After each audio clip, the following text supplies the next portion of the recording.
Setelah meninjau diari kehidupan Yahya dan isteri, seterusnya kami ke negeri Johor menjejaki seorang lagi bekas tentera yang kini berjaya menjadi usahawan di dalam perniagaan makanan IKS.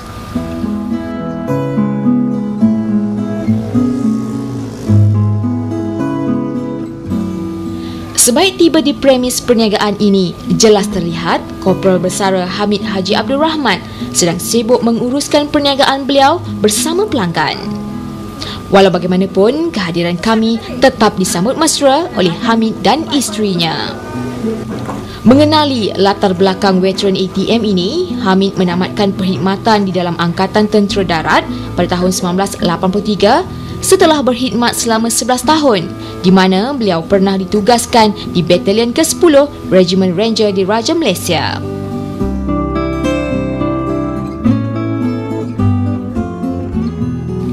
Sepanjang berkhidmat dalam Angkatan Tentera Malaysia, Hamid telah menerima Anugerah Jasa Malaysia atau PJM pada tahun 2008 di atas keberanian dan pengorbanan beliau ketika bertugas di zaman darurat dari tahun 1970 hingga 1983. Setelah berhenti dari Angkatan Tentera, Hamid bertugas pula di Telekom Malaysia selama 23 tahun sebagai penyelia keselamatan.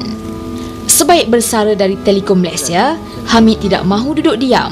Lantas pada usianya kini telah mencecah 58 tahun, beliau berjaya menjalankan perniagaan IKS yang mengeluarkan produk kuih bahulu dan kuih bakar serta biskut yang mula diusahakan beliau dan isteri sejak tahun 2006.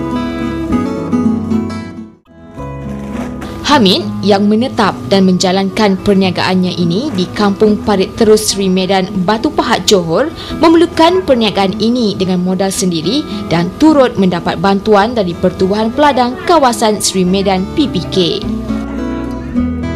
Saya mula-mula menggunakan modal sendiri iaitu lebih kurang 5,000 kan, untuk membeli peralatan mesin dan lain-lain lah.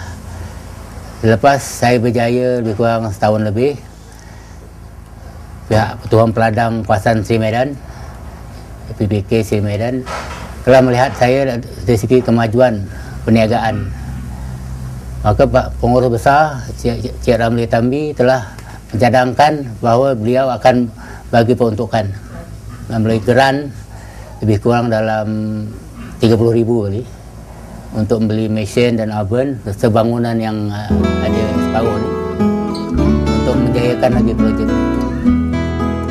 Hasil kerja keras dan komitmen yang diberikan oleh beliau, isteri dan dibantu anak-anaknya, kini Yahya mampu memasarkan lebih 4,000 biji kuih bahulu sehari dengan pendapatan minima sekitar RM400 sehari.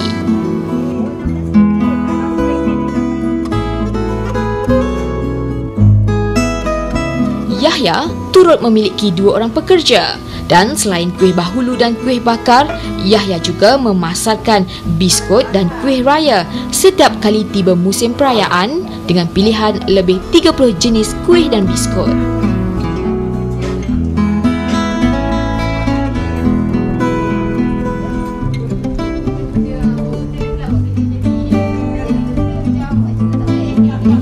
Tinjauan kami di premis perniagaan Yahya sememangnya mendapat sambutan yang menggalakkan dari pelanggan. Bermula dari promosi mulut ke mulut, kini produk makanan Yahya telah berjaya dipasarkan ke sekitar kawasan Batu Pahat dan Johor.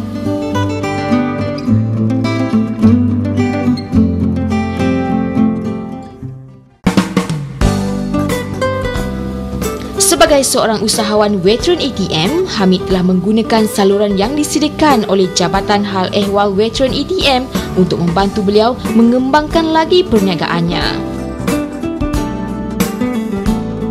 Walaupun pernah berkhidmat dengan agensi kerajaan yang lain dan kini Hamid turut menerima pencen dari Telekom Malaysia, namun sebagai seorang bekas anggota tentera yang pernah berkhidmat untuk keamanan negara, kebajikan beliau dan keluarga tetap dijaga melalui Jabatan Hal Ehwal Veteran ATM.